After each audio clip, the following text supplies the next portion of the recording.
Cette conviction, c'est qu'aujourd'hui, on vit à une période clé de l'histoire humaine. On est à l'époque de la disruption technologique, de l'économie collaborative, et si vous voulez, là, on est tellement dans un tourbillon multidisciplinaire de grande innovation et de changement de paradigme que la seule période que j'ai en tête qui ressemble de près ou de loin à ce qu'on vit aujourd'hui, eh bien, c'est la Renaissance d'il y a 6 siècles, où on venait combiner tellement de disciplines qui n'avaient rien à voir. On venait s'intéresser à comment est-ce qu'on pourrait combiner la finance avec les arts, les sciences, la géopolitique. Et si vous voulez, de ça, on a émergé énormément d'innovations et de valeurs, tant culturelles qu'économiques, qui aujourd'hui encore ont vraiment une place prépondérante dans nos vies. Alors, on a une chance extraordinaire. Et ça, même nos petits-enfants, ils nous envieront. C'est qu'on va être acteur d'un changement majeur pour l'histoire de l'humanité avec ce grand mouvement de l'innovation où on va en être finalement acteur invétéré. Donc, si vous voulez, moi, mon premier amour, c'est la découverte et l'exploration. Ça fait 10 ans que j'habite à l'étranger. J'ai vécu au Japon, aux États-Unis, au Danemark, en Suisse, au Maroc. Et donc, j'ai toujours été passionné par cette multidiversité culturelle. Et à la suite, je me suis intéressé au côté multidisciplinaire. En tant qu'architecte, je suis ensuite venu combiner donc, ma profession avec les sciences naturelles, la chimie, la biologie moléculaire, la technologie, pour justement qu'il y ait de l'innovation qui se crée à ce frottement entre les différents champs. Donc, de ça, il y a une innovation qui est le bois translucide qu'on a émergé. Et aujourd'hui, j'ai décidé de revenir en France et de développer ce projet en France. À mon sens, la France, c'est un écosystème fantastique pour développer de l'innovation. Il y a une structure publique qui est mise en place avec tout ce qui est incubateur, BPI, ADEME, vraiment des aides conséquentes, surtout dans le démarrage d'une start-up, qui contraste, si vous voulez, avec le système nord-américain. Où là, si vous voulez, c'est plus l'agriculture intensive, où on lève des fonds énormes tout de suite, et on se dilue massivement, et c'est « you make it or you die », finally. Et si vous voulez, en France, c'est un peu plus raisonné dans le sens où on va venir peut-être prendre plus le temps, mais on va le faire de manière pérenne, et puis et plus raisonnée pour créer de la vraie innovation qui va rester dans le temps. Donc, cette innovation-là, je commence à vous la présenter. Alors, est-ce que vous savez qu'en France, 50% du bois qui pousse chaque année, il n'est pas utilisé. Les arbres, ils sont coupés, ils sont entassés, et ils pourrissent tranquillement dans la forêt. La France est le premier pays producteur de bois sur pied en Europe, et un des derniers à l'utiliser dans la construction. Donc, en tant qu'architecte, je me suis très vite posé la question, est-ce qu'il est possible de revaloriser ce bois dont personne ne veut pour en faire un matériau de construction visionnaire? Alors imaginez une seconde la ville de demain. La ville de demain, elle sera construite en bois, elle sera plus dense, elle sera plus saine et neutre en carbone. Et ça en ferait rêver plus d'un, à mon avis.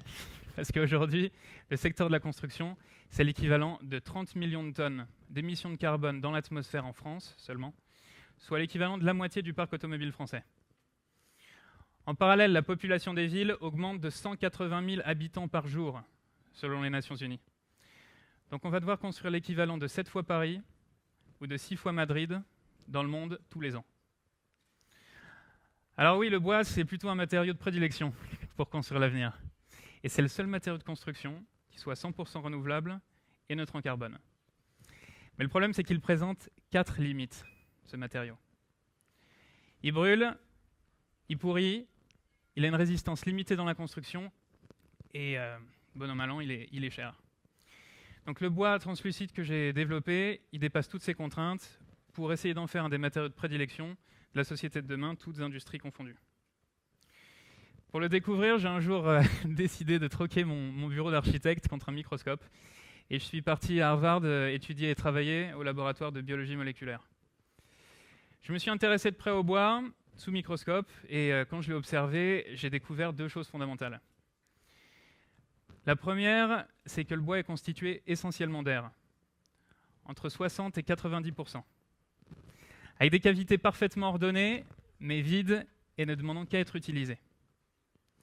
La deuxième, c'est qu'il renferme aussi des composés précieux, comme la lignine, qu'on peut venir extraire et transformer en biocarburant par méthanisation, ou en fibre de carbone biosourcée par ajout aromatique, en médicaments, en vanilline, enfin bref, c'est une source de composés majeurs, d'éléments chimiques biosourcés dans le futur.